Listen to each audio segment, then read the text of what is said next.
Doctor പറഞ്ഞു ഭാഗ്യം കൊണ്ടാ കൊച്ച് രക്ഷപ്പെട്ടേന്നാ. മാഞ്ഞൂരിലുള്ള ഭർത്താവിന്റെ വീട്ടിലേക്ക് വരികയായിരുന്നു അംബികയും 2.5 മാസം പ്രായമുള്ള കുഞ്ഞ് ആരോണും. ഗണപതി തോടിന് കുറുകെയുള്ള ഈ തടിപ്പാലം കടന്നു വേണം വീട്ടിലെത്താൻ.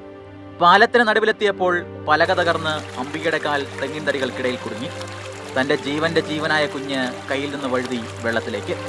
2 പാലമുണ്ട്. ഒരു പാലത്തെ കൂടെ കയറാൻ എനിക്ക് പേടിയായതുകൊണ്ട് ഞാൻ എന്നും പോകുന്ന പാലത്തെ കൂടെ കയറിയത്. ആദ്യം ഞാൻ നോക്കിയപ്പോൾ ഒരു തടി പകുതിയേ ഉള്ളൂ. അപ്പം ഞാൻ ഓർത്ത് അത് ദ്രവിച്ചതായിരിക്കും എന്നോർത്ത് അത് കഴിഞ്ഞിട്ടുള്ള പലകയിലേക്ക് കാല് വെച്ചു. പക്ഷെ അത് ദ്രവിച്ചു പോയിരുന്നു. ഒടിഞ്ഞ് താഴെ എൻ്റെ കാലതിൽ കുടുങ്ങി. ആ ഇരുന്ന ഫോഴ്സിൽ കൊച്ച് കയ്യിൽ നിന്ന് സ്ലിപ്പായി ഒഴുകി പോവായിരുന്നു. സാധാരണ ഞാൻ വരുമ്പോൾ അവിടെ ആരും കാണുന്നതല്ല.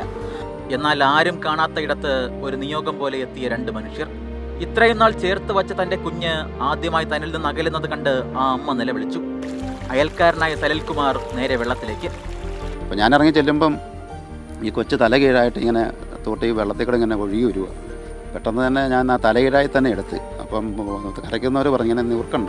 ചേട്ടൻ ഏതാണ്ട് ഓപ്പറേഷനൊക്കെ കഴിഞ്ഞ് അതുപോലും നോക്കാതെ പെട്ടെന്ന് പുള്ളി ചാടി ഇറങ്ങി എടുത്തു. കൊച്ചിൻ്റെ തല ഇങ്ങനെ താഴത്തോട്ട് പിടിച്ചിട്ട് തട്ടി വെള്ളമെല്ലാം കളഞ്ഞു. ഗണപതി തോടിന് കുറുകെ ദ്രവിച്ച ആ പാലത്തെ തോൽപ്പിച്ചുകൊണ്ട് പുതിയൊരു പാലം പിറക്കുകയാണ്. കരുതലിന്റെ പുതിയ പാലം. ദൈവം പല രൂപത്തിൽ വരുമെന്ന് പറയാറുണ്ട്.